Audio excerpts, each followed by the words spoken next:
வைகுண்டத்தில் ஒரு நாள் முனிவர் பிருகு தேவர்களின் பெருமையை சோதிக்க வந்தார். திருமாலின் மார்பில் காலால் அடித்தார். ஆனால் திருமால் கோபப்படவில்லை. மாறாக, உங்களுக்கு வலி ஏற்பட்டதா என்று அவரின் காலையே பணிவுடன் மசாஜ் செய்தார். இந்த நிகழ்வால் மனம் நொந்த மகாலட்சுமி தன் மரியாதை காக்கப்படவில்லை என்று எண்ணி வைகுண்டத்தை விட்டு பூலோகத்திற்கு வந்தார். லக்ஷ்மி பிரிவால் உலகில் செல்வம், தர்மம், அமைதி குறைந்தது. மனிதர்கள் துன்பத்தில் மூழ்கினர். இதைக் கண்ட திருமால் மக்களை காக்கவும் லக்ஷ்மியை மீண்டும் அடையவும் பூலோகத்தில் ஸ்ரீனிவாசன் என்ற பெயரில் அவதரித்தார்.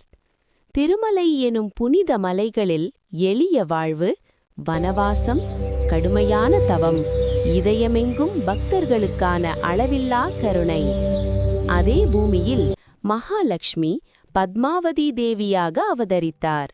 ஒரு நாள் வேட்டைக்குச் சென்ற ஸ்ரீனிவாசன் பத்மாவதியை சந்தித்தார்.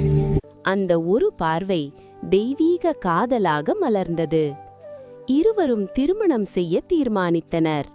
தெய்வீக திருமணம் என்றாலும் பூலோக மரபுப்படி செல்வம் தேவைப்பட்டது. அதனால் குபேரனிடம் கடன் பெற்று அந்த புனித திருமணம் நடைபெற்றது. தேவர்கள், முனிவர்கள், கந்தர்வர்கள் வானிலிருந்து மலர் தூவி ஆசீர்வதித்தனர்.